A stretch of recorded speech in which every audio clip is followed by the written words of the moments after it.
life where I don't have fear. I don't live in fear, despite having a dangerous life and having bad things happen to me, despite being targeted with this persecution program called gang stalking for years. And despite having had several close calls with death, where this program has tried to take me out, I've been attacked physically, they've attacked with covert weapons.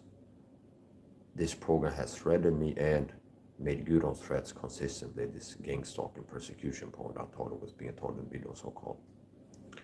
And long story short, despite all of this, despite having a dangerous, hard life, I don't live in fear.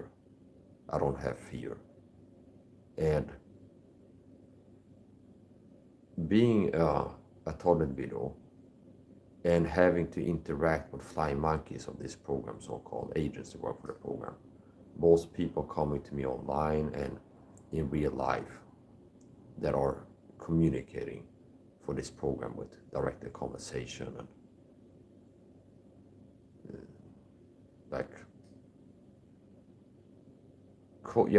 that's part of how flying monkeys will interact with you. They get told by the handler to communicate like secret messages to you. It's called directed conversation, directed speech.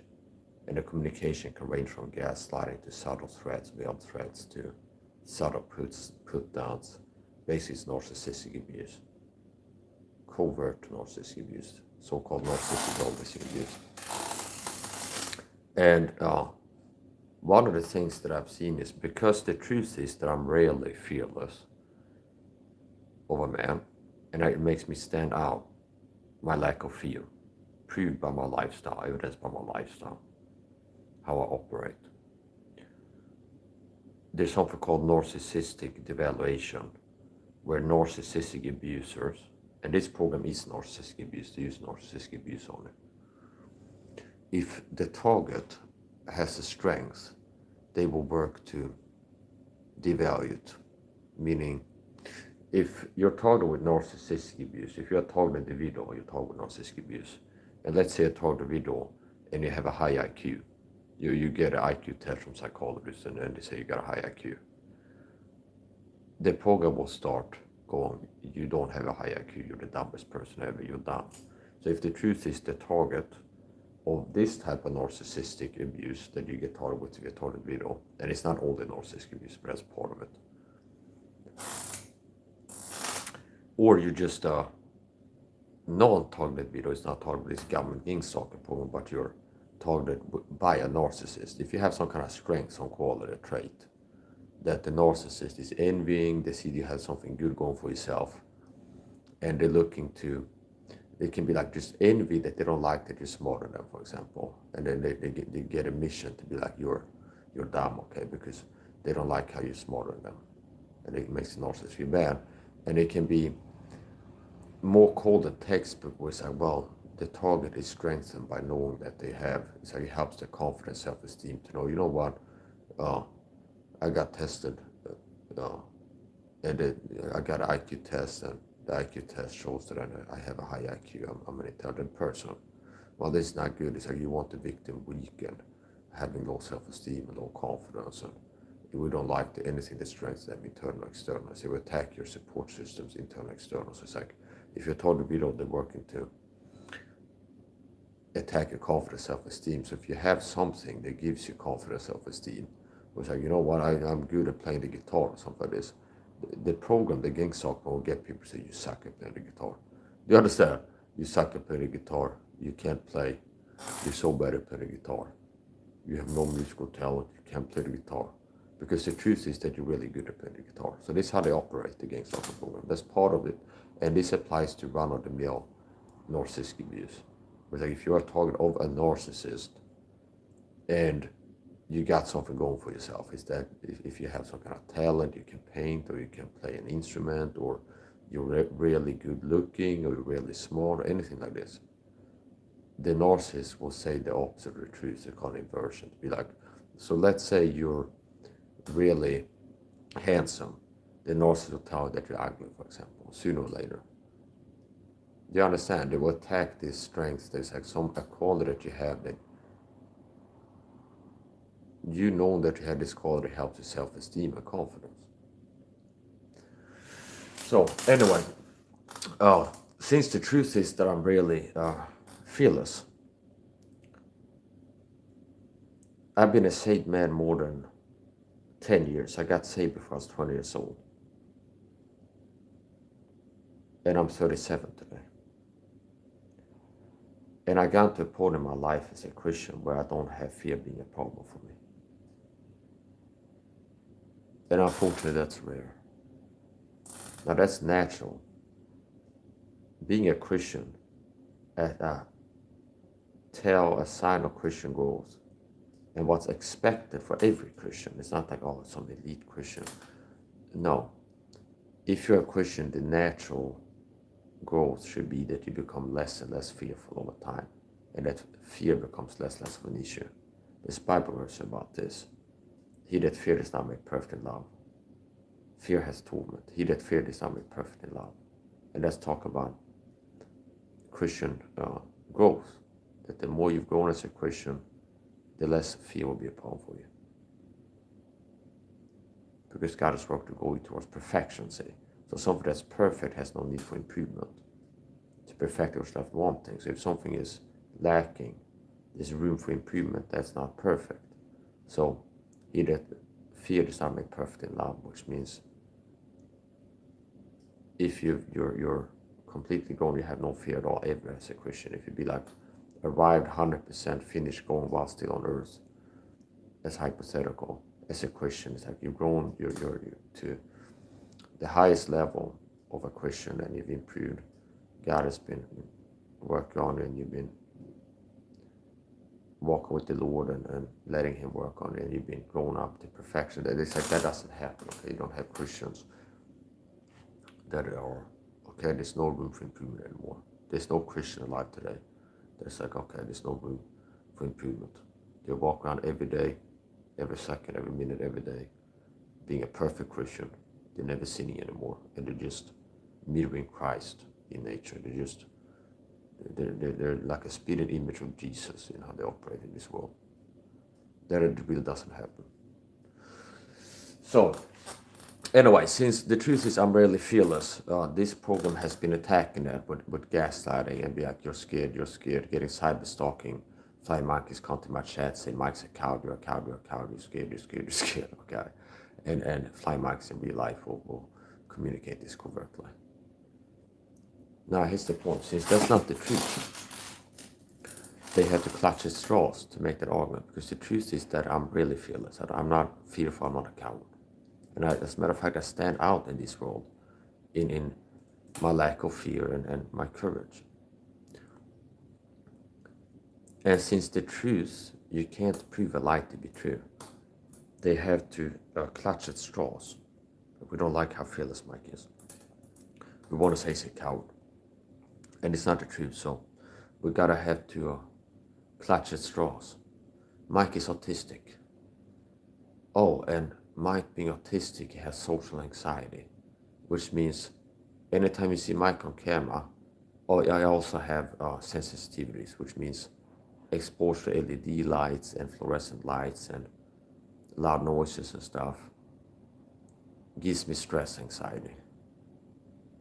So I have autism. And I'm not unique in this way. This is like more common than not with autistic people having sensitivities and social anxiety. And generally just having anxiety problems if you're autistic. Autistic people are more likely to have a serious anxiety problem than others, go around being nervous, anxious. And then there's certain triggers to make it worse. So me, being autistic, as many other autistic people, I have anxiety, social anxiety, which means if I'm socializing with people, there's some anxiety that goes along with that. Socializing, interacting with people socially.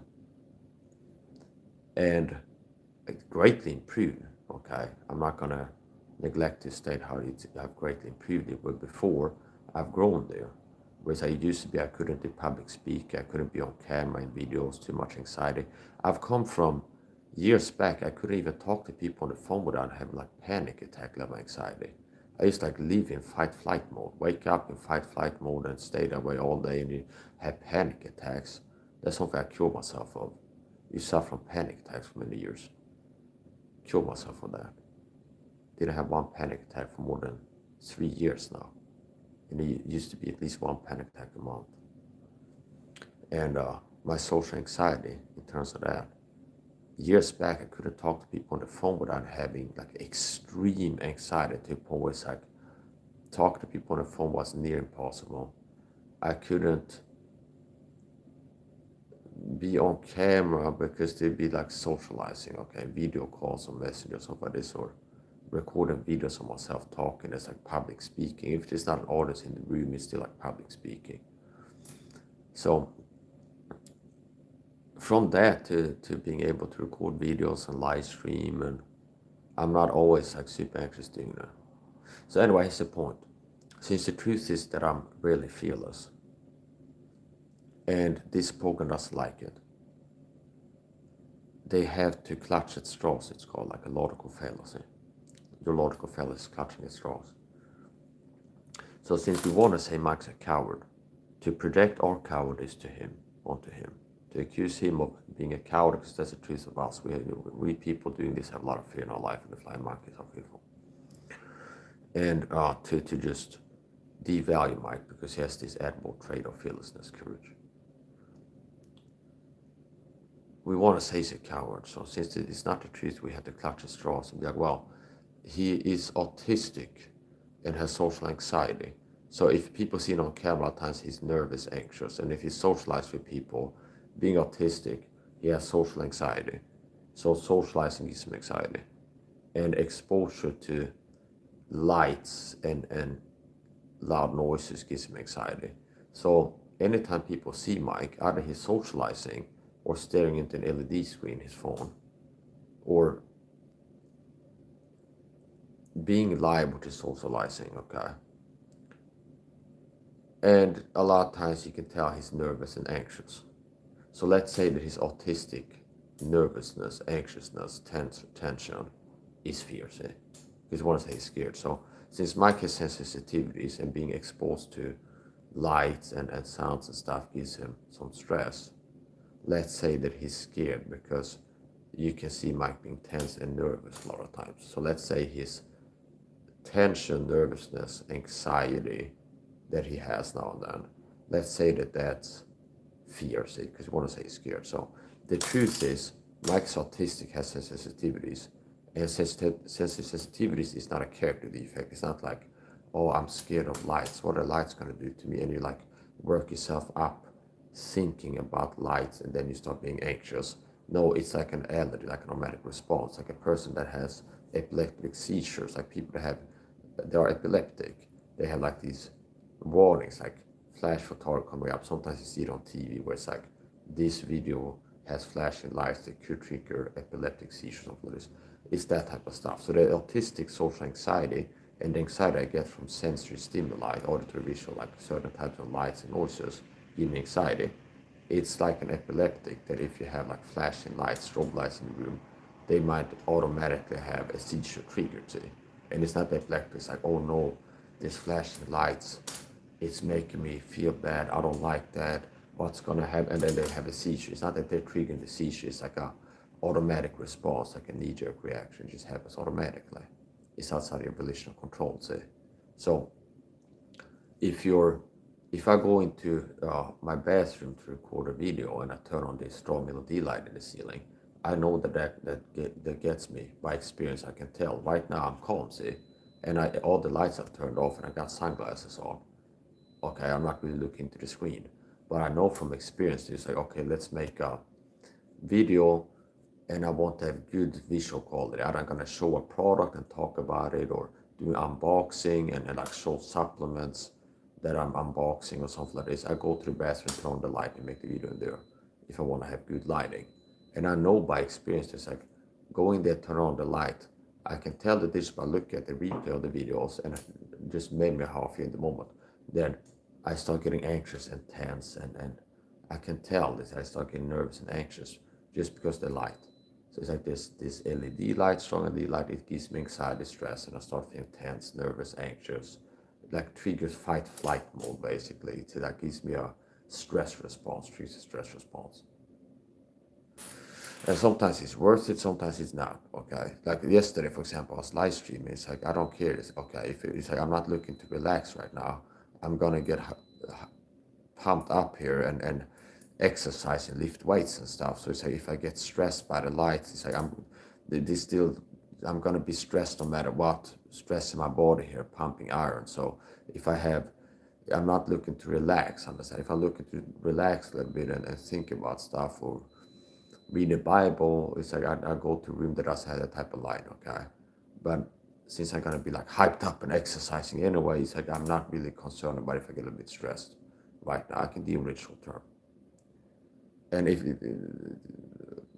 yeah, so then a lot of times it's like exposure. It can also get me interfere with my sleep and things like this, getting like worked up. Which a lot of times, if I get worked up, I stay worked up, and it's hard for me to fall asleep. Now supplements help with that.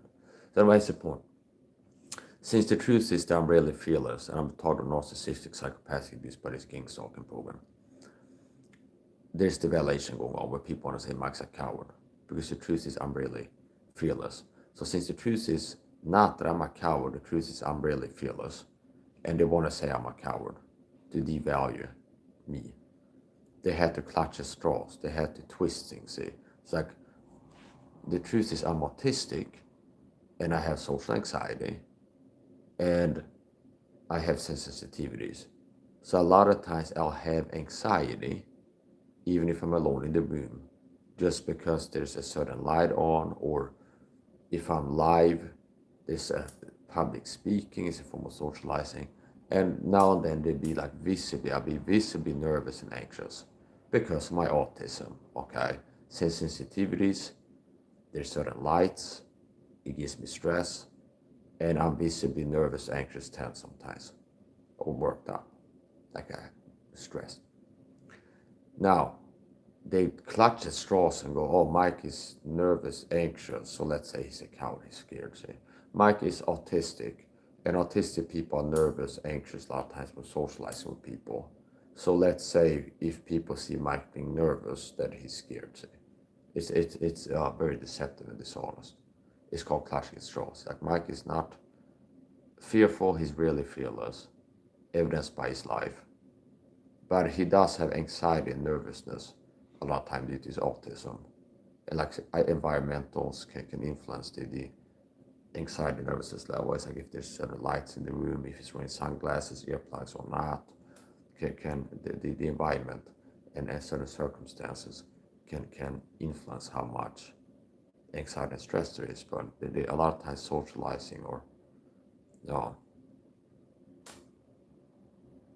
being in an environment with lights, I'd be like visibly anxious and nervous and stuff. So let's say that his autistic anxiety from sensory sensitivities, bright lights, loud noises, a lot of movement, that is making his brain overloaded, and he has like stress from bright lights, loud noises, and movement and stuff, and it gives him stress. Let's say that his stress is that he's afraid, he's scared. Okay, it's quite pathetic. So I've even had a caregiving staff. This is why you hear me say that I've been covertly bullied by caregiving staff. I just turn on lights. I was sitting here in the dark like this. I've actually had a caregiving staff who didn't have cleaning with me, and their job is to come clean me because I'm autistic. And I'm being my autistic self, which they talk to me and I look at them and then look away. That's another issue with autism, eye contact aversion. Or it's like I have anxiety socializing with people all times, and it's exacerbated by looking people in their faces, their eyes. And I'm not unique once more in that. There's like more autistic people that have that problem, I would say, than not have that problem, like social anxiety and eye contact aversion. Which means look at people's eyes. It's like I already have from socialized people at times some anxiety, and if I look into somebody's eyes, look at their faces and talk to them, that makes me more anxious and stressed. And this is an automatic physical response. It's like autism is neurology. So there's certain things that just trigger stress and anxiety outside my volitional control. It's not that I'm thinking certain things that's making me anxious. It's just exposed to LED lights, my body starts releasing stress chemicals, you call chemicals, that my body responds with stress. I turn on bright fluorescent lights, my heart rate goes up, there's more cortisol, adrenaline, I start feeling more anxious and nervous. Okay. And I'm not thinking anything. It's just if I would turn on a fluorescent light in this area, it's like my stress levels will start going up. I get anxious, nervous, tense, possibly more angry.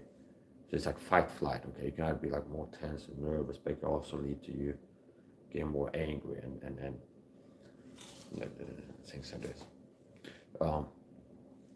So I actually had a caregiving staff member here. I'm being my autistic self, talk to them.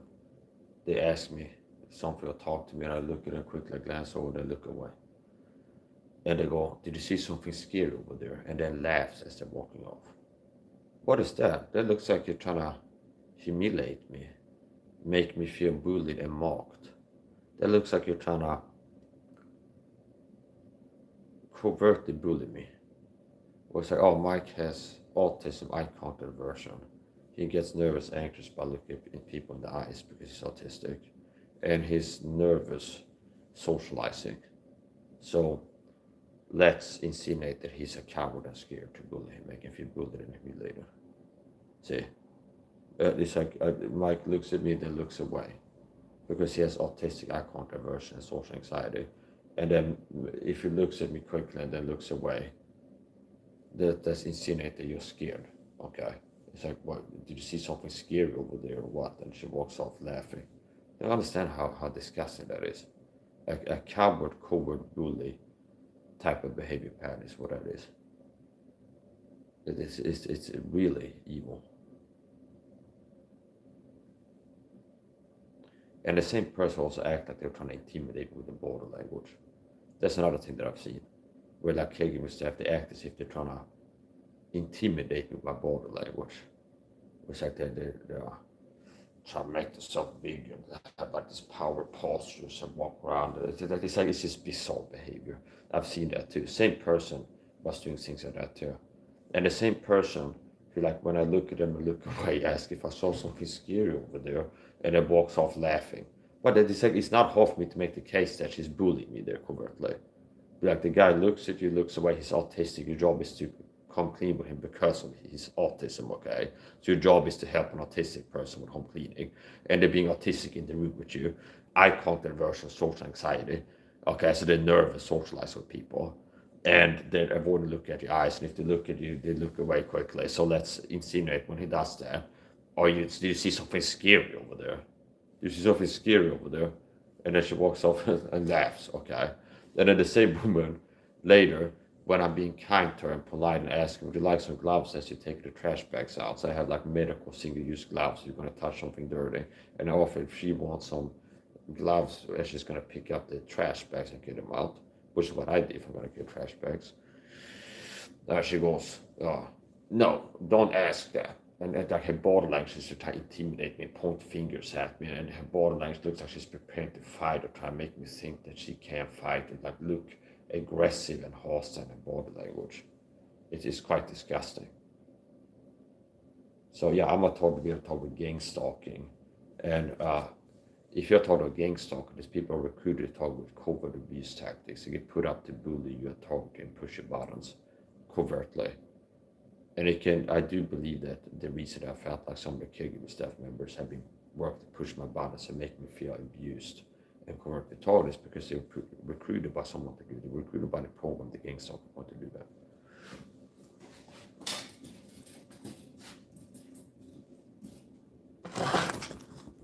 Speaking of autistic people and bullying, there was a news story broke recently, and it was about a Thai person with autism who got bullied in school and he became a school shooter. That's what I've heard. So that reached me today, the news. There's been a school shooting in Thailand, and after hearing the general truth first, like the news story, there's been a school shooting, I look into it a little bit and I hear that the person was autistic, had autism, or might have had autism. So that's not confirmed to me yet. Okay, this is the whole take. It's like, look around a little bit. It's like people saying they were autistic or might have been. And they bullied in school. And there were no school shooting. And well, if you're autistic and get bullied, that can make you psychotic. And some people come to us when they were playing video games. So it's like this thing you hear in the 90s. There's like, they were blaming like violence, like shootings and stabbings on like either like rap music or violent video games or like violent movies. And I do believe that that's overhyped. I don't believe that it's like if someone's playing video games shooting people, it's gonna make them statistically more likely to end up shooting people in real life. Okay, I don't believe that if people are playing video games like Fortnite or something like this, they're playing video games where you're shooting, okay, or video games where you're using like weapons in a video game, like stabbing or shooting or something like this.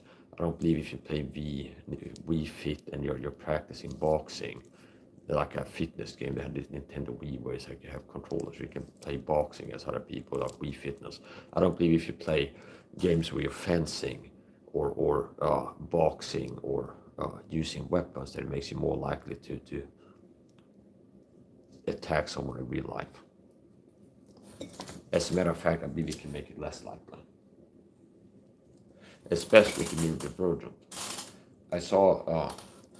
I read something recently, something I read, I think it was an Instagram video about the benefit of martial arts practice for people that are neurodivergent and how it, which I am, autistic with ADHD, most likely ADHD. I'm diagnosed with autism and it's like indications of ADHD. I just never got that tested and I didn't test for that. That's the point.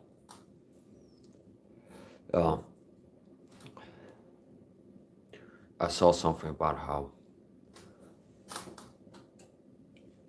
the benefit of martial arts training for neurodivergent people, like people with autism, ADHD, and it trains everything from physical skills like balance, socializing. In the one activity, was like there can be social components to it, depend on the setting. Okay, if you go train in the gym, you socialize with people, other students and instructors.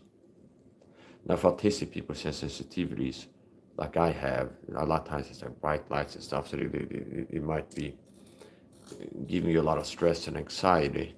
Now you're gonna be stressed by the physical activity anyway, meaning it's like exercising kind of intensely, that's a stress, okay? It's like if you're jogging, running, it's like you're stressing your body. Now there's toxic stress and kind of healthy stress. There's acceptable levels of stress and unacceptable. There's level types and levels of stress that are bad for you. It's like frequency, duration, intensity matters. So how often you feel super stressed, for how long, okay, and depend on the intensity, frequency, duration, you can have it be a problem or not. Anyway, here's the point. Yeah, so one of the benefits of martial arts exercising, you can train your balance and it can help with your inhibition control, which people with autism ADHD often struggle with, have problem with controlling the impulses. And yeah, so martial arts exercise has many benefits. And also like blowing off steam, if it can help with that. And if somebody is having a lot of anxiety and stress in their life, and they can blow off some steam and exercise and then kind of blow off aggression in punching a punching bag or lifting weights or something like this, you can kind of blow off some steam. That way you can have that effect. And then also the physiological effects, because like you're exercising, it helps your mental health long term. If a person exercise several times per week, that can help with stress tolerance, make them less negatively affected by stress and less, just make them more healthy mentally and physically. And that makes you less damaged by stress. So anyway, it's the point. I covered all kinds of topics. I just felt like going live, and I went live and I've been talking a little bit. So here's the point.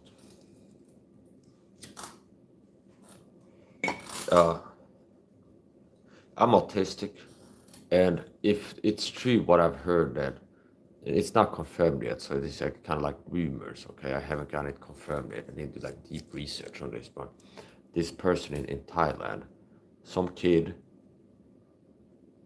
might have been autistic, being bullied, and they brought a gun to school and shot up the place. That's not good. And the way you cut it, it's not good that things like that happen. It's not good if people get bullied. It's not good if people get bullied and they push them over the edge and they snap and they kill people. That's not good either. It's just this all kinds of bad there. And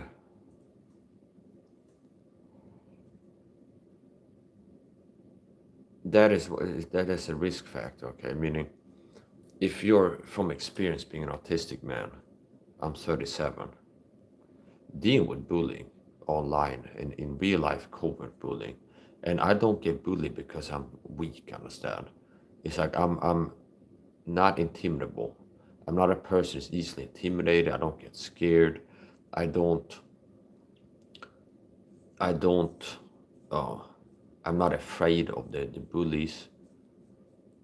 It's not that I'm a person being bullied because I'm weak and like scared and smaller than average person. It's not like I'm a person who just invites bullying. It's not organic.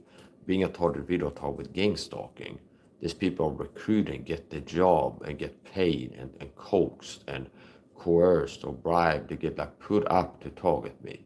Okay, it's like and instructed to target with covert abuse tactics. These people get recruited to do it, understand? And so it's not that it's like this bullying is happening because I'm a harmless, weak little sissy boy and people just feel comfortable bullying me. It's people get deceived, recruited, talked to, brainwashed, lied to, paid, coerced, whatever, put up to target me, okay? So it's not that only people are weak get targeted. As a matter of fact, there's people that get targeted because of how strong they are and how capable they are and the potential and the danger and that their person has qualities and traits that other people envy. So it's not that only weak people get bullied. A lot of times people that are the strongest get the most haters. If you use like the internet, like internet haters, it's like a lot of times it's the people that are the best and the strongest that gets the most hate. And people are average, mediocre, and kind of nothing special, and kind of average, mediocre people that are weak, undisciplined, out of shape. They're not strong enough to be consistently out here doing things. They don't get that much hate, see. But if you're a person who's got strength to consistently work out live on YouTube, and you got the strength of courage to put yourself in front of the world, do like live exercising streams, doing boxing training or something. It's like, this is not just unique to me. It's like I've seen other YouTubers who do streams like I do. It's like go live and hit the bag, or go live and do shadow boxing. They go live on YouTube and do shadow box for 3 hours. Not 3 hours straight, but it's like they have a 3 hour live stream and they're like in the garage, shadow boxing, doing push-ups, hitting the bag, whatever they're doing. And they get a lot of hate, okay? So people that have some strength to them get more bullied sometimes, see? If you look at the internet culture, like I see people, not just me, like some guy goes live, he's hitting the bag, he's in his garage, and he goes live and does this regularly, at least once a week he goes live, hits the bag in his garage on YouTube, and has an open chat. And it's like people in the you suck, you punch, you're weak, you suck, ha ha ha, look at you, you suck. It's like bullying. And I would say like this person is stronger than average, just baseline a lot of times. This type of person that does this is stronger than average, see? It's like they're training martial arts, they have the strength of courage, whereas like a weak, insecure person is afraid of being judged. See? That's weakness. A person is a weak person is insecure and afraid of being judged by people and be like, haha, you suck. See, they're afraid of, do you understand? It's like a person who's not the best comic but gets up on stage, like they have an open mic night. Do you understand? If they had like a concert video this CD and I'm downtown, I see on the like the message boards like open mic night, Try your hand at comedy. You get 5 minutes, take the mic and crack jokes in front of audience. Open mic night. Comedy. Amateur comedy, open mic night. Try your hand at comedy. And it's like you can go up there, take the stage, 5 minutes, crack jokes. It's like if I get up there and go like, okay guys, you ever heard about two Jews and a donkey walking the bar? Even if I suck at comedy and bomb and nobody laughs, it still shows like strength and courage. It's like I'm not insecure enough. It's like I have the courage to try my hand at this, possibly fail miserably, and apparently I'm not weak enough to be scared of people saying, "Oh, this guy sucks at comedy." So there's some kind of strength that's at least above baseline, because the average person wouldn't like dare to perform in front of an audience. See, they lack the courage, the strength, they have insecurities, and they're afraid of performing and failing in front of an audience, which why they don't do anything, perform anything in front of an audience. They don't even try it. See, so it's not talking about this more. What I'm talking about right now is making the argument that's accurate, that it's not true, as some people go, say, oh yeah, weak people get bullied. It's like people are weak get bullied. People are like weaker than average, that's who gets bullied. It's not that simple. A lot of times it's people that are strong than average to get bullied. People are more capable, people are more talented, people that have lacked insecurity of putting themselves out, putting themselves in front of the world and doing something, see? Because that weakness is being insecure. It's like, oh yeah, I see these other people on YouTube doing exercise streams. They go live and train martial arts or exercise. But it's like I see they get harassed and bullied in the chat, and I'm scared if I go live.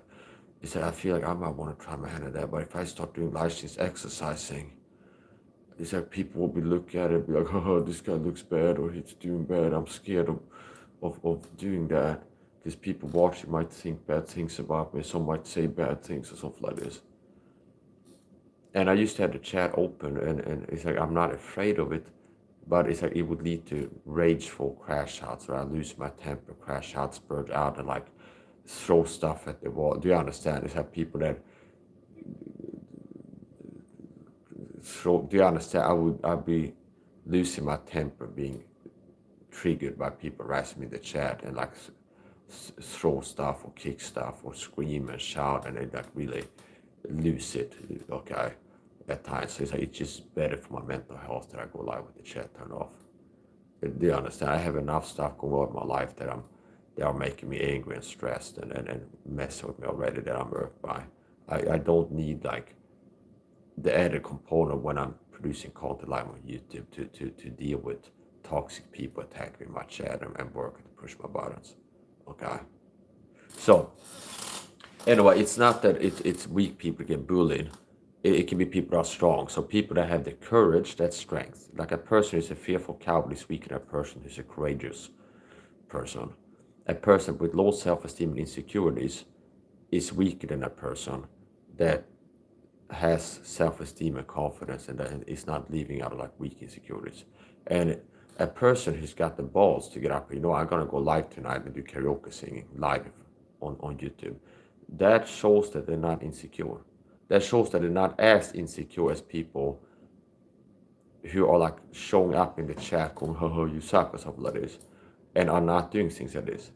Meaning people that are, it signals that they lack insecurity, and insecurity is like weak. So people that are doing things like hosting live karaoke panels, go live on YouTube, just sit on camera, just show up and be on camera doing something, okay? Just being on camera, a lot of people are insecure about that, like live stream on the internet. There's a reason why it's kind of rare that people get a YouTube channel and start streaming and stuff, because a lot of people have insecurities they haven't overcome. To be like, well, if I go live, people will be laughing and making fun of me, pick on me. Some people might think that I look bad on camera, or people think I'm here. It's like, oh, maybe I look bad or make an ass of myself. It's like they're scared of being live, understand, and being seen by the world. Social media, which a lot of people don't get on social media. And some people are not interested in it. Some people just don't have an interest in it. It's like they're not a person who has got the drive and the passion to be doing things in front of the world.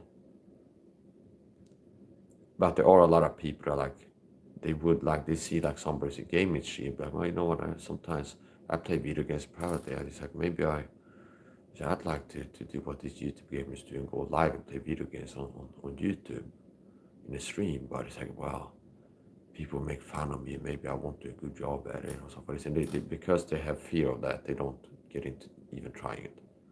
So it's the point. People that have strength get more bullying a lot of times. Strong people get more bullied in this day and age. It's more often, I would say, statistically, that strong people get bullied than that weak people get bullied. Meaning, it's a sign of strength to lack insecurities, to have confidence, self-esteem, and like the courage to you know what, I'm gonna get a YouTube channel, I'm gonna start live streaming, I'll do singing, dancing, martial arts training, video game playing, whatever. That shows a lack of insecurity. You're not afraid of being judged by the world. You're not living in fear or like, oh, I'm scared of what, or failing in front of an audience or not doing a good job. I'm afraid of people making fun of what I'm doing. That shows that you're not afraid. See, so that's strength. Okay, that shows courage.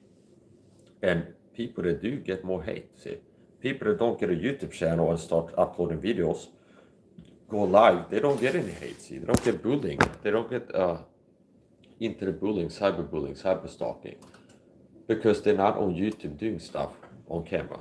See, and people that get a YouTube channel and start performing from an audience live on camera,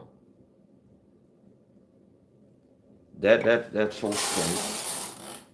That shows that you're not too insecure to show yourself in front of the world. You're not afraid of being judged and made fun of and ridiculed. You're not afraid of what people think about you if they watch on camera. That shows strength. So people that are live streaming themselves, they're live streamers, they're doing things, they get a lot of hate here. There's a guy called Wasif Ali. Even made a video kind of like a shout out, kind of cutesy thing, which like he's similar to what I do. It's like he showed up in my feed. He goes live on his phone and he does like kung fu shadow boxing, and he gets a lot of hate. Okay, a lot of people trolling, hating, harassing him in his channel. And I made like an at Wasif Ali once, like a YouTube short, showing my magic kung fu. Okay, that's a joke, but it's kind of like, okay, it's like at Wasif Ali, the secret kung fu style, 2 wins or something. This and it's like a little bit like a homage, a reference, and like a shout out kind of thing. Okay, now anyway, it's the point.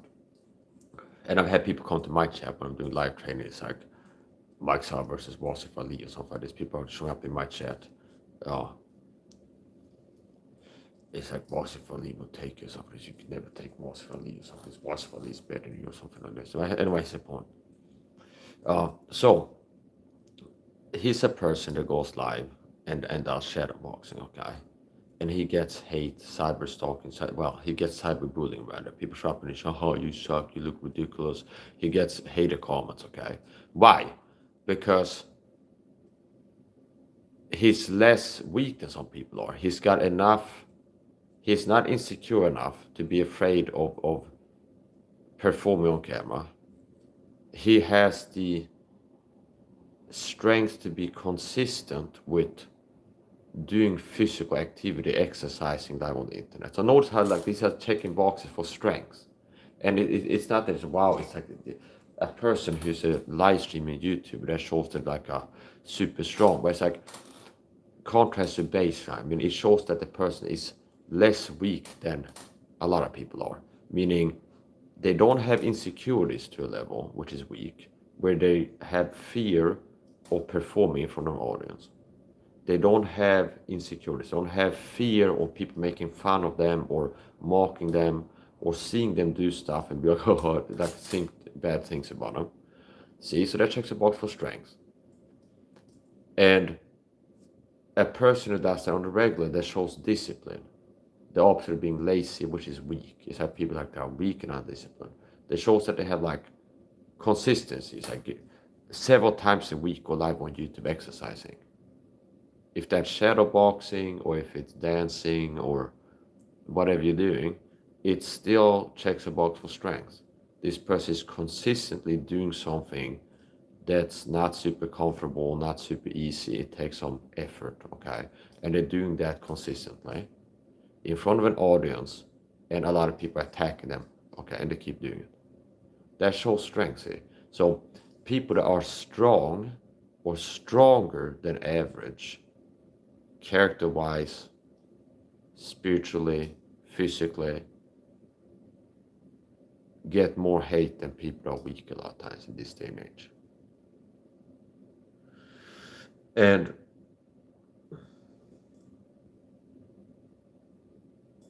here's the point. So this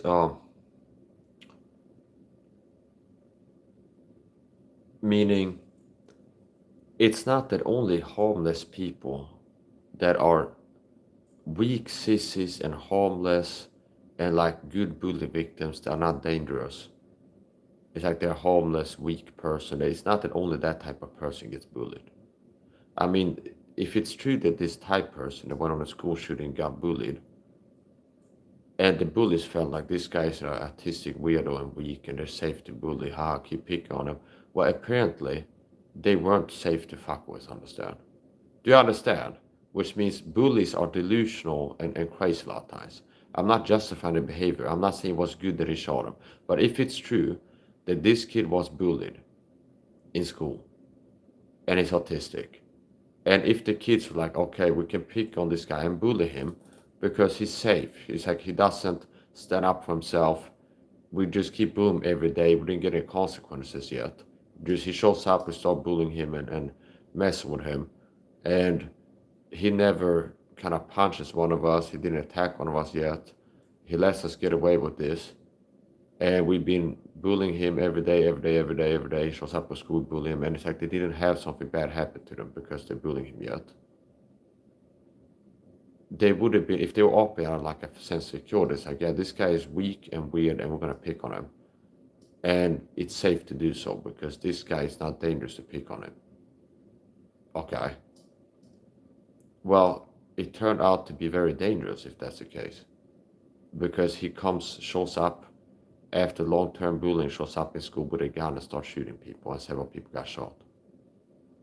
Do you understand? So reality didn't match what the bullies were feeling about it being safe to mess with this guy. Because it turned out to be incredibly dangerous. It created an incredibly dangerous situation. Where this autistic kid might have turned psychotic from long-term bullying, gets a gun, shows up to school and starts blasting. And I hope, if that's the case, that he didn't hit somebody who was not a bully. Okay? Because sometimes when people snap, the problem is, it's like, I'm not justifying, I'm not saying that if somebody's bullied, it gives you the right 100% to just bring a weapon and attack the bullies. I'm not saying that. I'm not promoting violence or saying it was good what this guy did.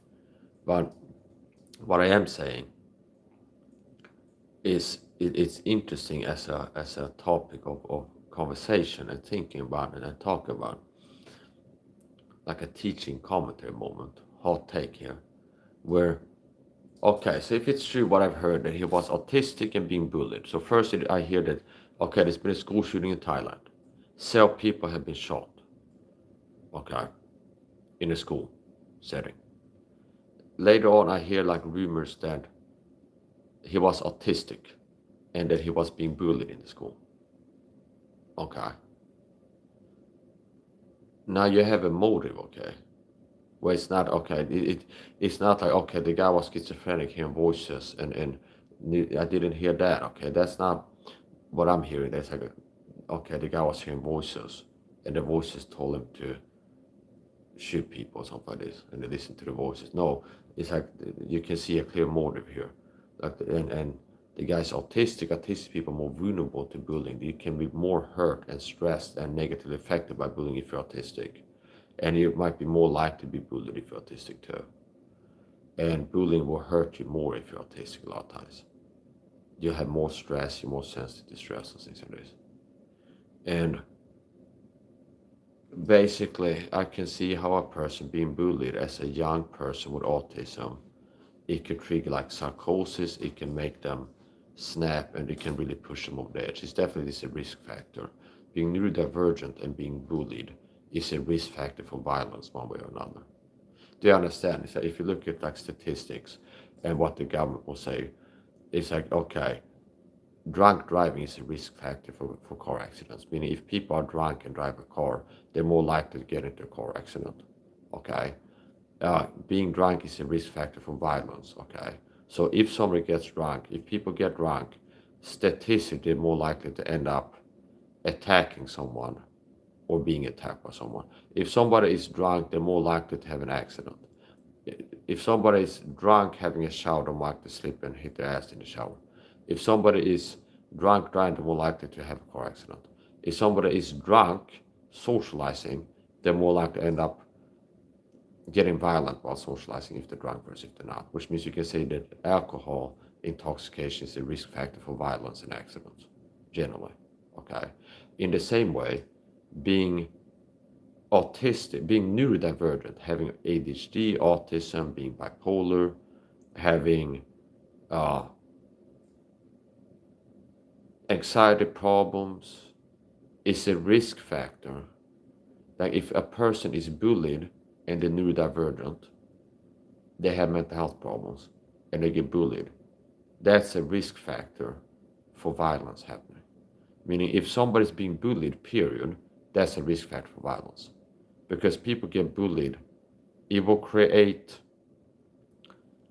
violence. It will create a thirst for revenge and justice. It will, and you also have like clear-cut self-defense, where it's like people are attacking you, and you might need to defend yourself in certain situations, depending on how you get attacked. So if somebody pushes you, you might have to push them back. If somebody punches you, you might have to punch them back to defend yourself. By local laws regarding self-defense, use weapons all times, okay? And use of force. So anyway, here's the point. So yeah, being neurodivergent, having autism, ADHD, and being bullied is not good, okay? Bullying is bad. And if somebody's being bullied, that's a risk factor for the bullied person to turn violent, period. And if people are neurodivergent, have autism, ADHD, and get bullied, it's even more risky. Like statistics, even more likely that they turn violent sooner or later. So people get bullied, that's a risk factor. Bullying leads to violence. We're talking statistically now. It's like bullying leads to violence a lot of time. One way, shape, or form sooner or later. People get bullied, statistically, sometimes they get violent after being bullied for some time. Which means bullying people is a risk factor for the person you're bullying getting violent with you. And a lot of mass violence events in this world, if you do your research, the person who committed the violent act claimed to have been bullied before. There's been several school shootings where the shooters were being bullied before they did the school shooting. And I'm not saying that it is okay, so that gave them the right to do school shooting. And especially problematic is, a lot of times if you look into these mass violence events, it's like school shootings or public stabbing or something like this, and you find some of them where it's like the person was being bullied before they did this. Sometimes it happens that they attack people and were not bullies, understand? Okay. So anyway, here's the point.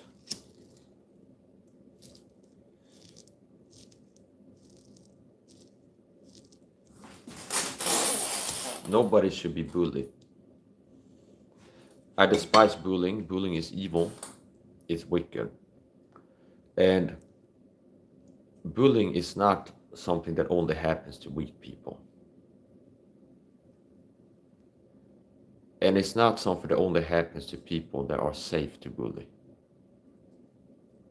And this might be a clear-cut case in point example of that, where if the rumors that I've heard are true, that the person that committed a mass shooting in a school in Thailand, a school shooting, were autistic and being bullied in that school, and brought a gun to the school and shot up the place,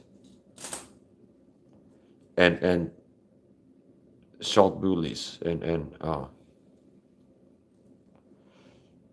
people that have been bullying them. If that's the case, and if it's the case that the people that were bullying him because they felt like it was safe to pick on this person, like this guy is weird and autistic and he's not like a big tough guy, and it's like he shows up, we bully him, rinse and repeat, months and months and months, or maybe years or whatever. And it's like it never happened. We never got a consequence yet. It's like, do you understand? It's like they feel safe in pick on this guy. This guy's safe to mess with. Keep pick on this guy, bully him, pick on him, and they haven't got any consequence. Like the guy didn't punch one of them or knock one of them out or do anything. Was like, whoa, okay? Because sometimes you hear stories about that. People that are on social media telling stories about the upbringing, where it's like they were being bullied in school. And then they tell the story. It's like one day they waited for one of the bullies outside of school and punched him in the mouth. And the kind of word got out there. It's like, oh, this guy knocked teeth out of the mouth of this person who was bullying them. And now that word gets out and they stop being bullied.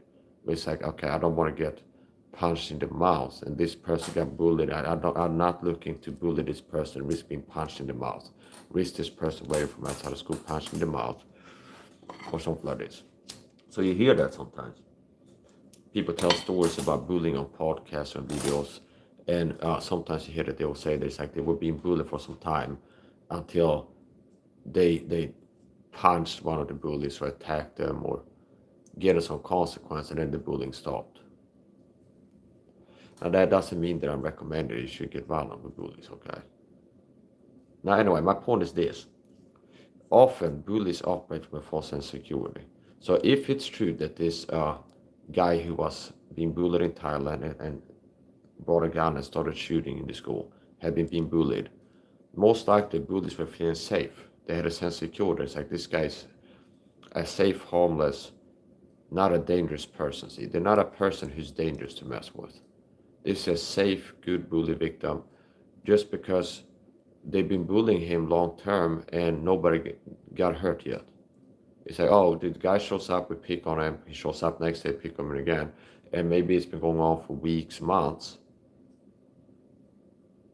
And it didn't happen yet that he fought, he punched somebody, kicked somebody, or like the cops show up and arrest the bullies, or that the principal calls the kids into the office and expelled them from school, so that they didn't get any consequences. If they didn't get any consequences, they felt, okay, this guy's safe to bully. They were proven wrong. Do you understand? If people that were bullying this guy were feeling like this guy is safe to bully and he's harmless and it's not dangerous, and that's why they're bullying him, well, this kind of proves that they were delusional. Because this guy turned out to be incredibly dangerous. This person ended up killing several people. Several people died. See, that's very dangerous, understand? That person turned out to be incredibly dangerous. Incredibly dangerous. And it turns out that it's the exact opposite of the truth. Pretty interesting. That he was possibly the most dangerous person in that school, hindsight being 2020, to bully. Because this guy being bullied brought a gun to school and shot people to death. So he might have been the most dangerous person to bully, hindsight being 2020. You look at this guy being bullied, it led to him doing something rare, being really dangerous, see? It's like he got bullied, he brought a gun to school, killed several people. That guy turned out to be a lot more dangerous than a lot of bullied people have been, see? Because it's like some people get bullied and they wait outside of school for the bullies to leave, and they walk up and start throwing punches and kicks, and it's like, leave it at that. Okay.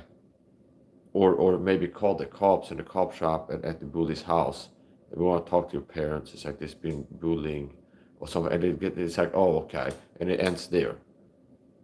But this person ended up killing people because he was being bullied. So that guy turned out to be a lot more dangerous of a man to bully than a lot of other people are. So if they were feeling like this guy is safe to bully, he can't harm a fly, would never try to. Like this guy would never try to harm a fly, and if he tried, he wouldn't succeed in it, kind of stuff. It's like, yeah, this guy, let's bully him. He's not dangerous. It's easy to bully this guy. He's not dangerous to bully. They turn out to be wrong if they were thinking that. Now I am feeling the need to be clear here that I'm not saying that what he did was right. It was wrong. Okay. He should not have shot them. So even if it's true, and I'm not sure, but if it is true that he was being bullied and he was autistic, and he brought a gun to shoot the bullies, kinda. Yeah, that's wrong, okay. It'd be better if he didn't do that. Oh. But people should not be bullying others. People should not be bullying others. People should not bully others. And maybe if there was a guy in the school who was a young Muay Thai fighter training Muay Thai, he'd be less likely maybe to be picked on by the bullies. And maybe more likely if a guy in that school was like a kid who was training Muay Thai. If somebody tried bullying him, maybe after some time he end up fighting one of the bullies and then beat their ass, kick their ass, knock somebody out, hurt somebody. And it'd be like, okay, it's like, let's not pick on this guy anymore. This guy can fight. He can throw hands and kicks and knees and elbows and stuff. It's like, obviously, it's like, this is not a guy to pick on. So it might have been safe to pick on a guy like that, actually, because he might be less likely to fight you, and if he fights you, he might be more likely to fight you with his fists. So anyway, bullying is evil, and it's a hot take, okay? I saw a news story, and I've heard some rumors about the guy was autistic. So confirmed in the news story, it's been a school shooting in Thailand. A kid brought a gun to school and shot people, and I've heard rumors, they're unconfirmed at this point by me, that the guy was autistic and being bullied in the school. And if that's true, it's not good that he brought a gun to school and killed people. And it's also not good that he was being bullied. If you bully autistic people, they risk turning psychotic. You can trigger psychosis in a person if they're autistic and bullied. And people that are neurodivergent often have worse impulse control, inhibition, which means the ability to control impulses, like feeling anger but not act on the anger, feeling like doing something and hold themselves back. A lot of times neurodivergent people have a harder time controlling their impulses than people not neurodivergent. Now there's things that can be done to improve it, and I mentioned one of them. I saw some study or some article, something that would talk about some people with they are neurodivergent find that it helps them to get better at impulse control by training martial arts. It can help with inhibition and impulse control somehow. So there's many things that can be done to alleviate a person's suffering and help somebody with whatever mental physical problems that they have. And there's everything from therapy to diet, lifestyle, supplementation, to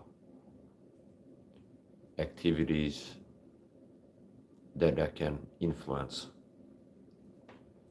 your that can help, basically. There's just everything from therapy to diet, nutrition, supplementation.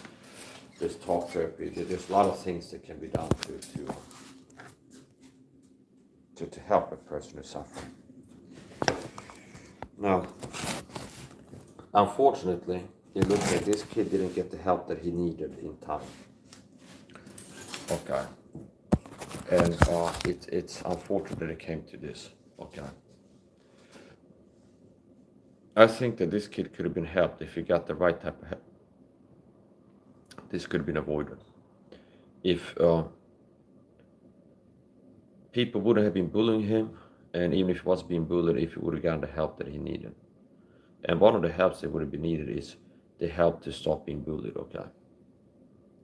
See, but it's like you don't want to. So it's like, but if you got help, I believe that this guy could have been helped. If he got the help that he needed, this could have been avoided.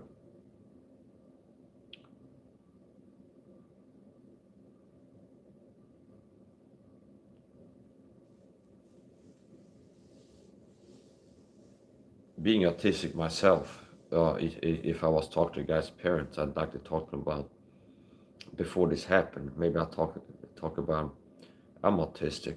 I've been bullied, and I've never gotten violent yet, but I never attacked a bully yet. Well, it's been many years not having a physical confrontation. As a younger man, I fought bullies. It's happened a few times with my fists.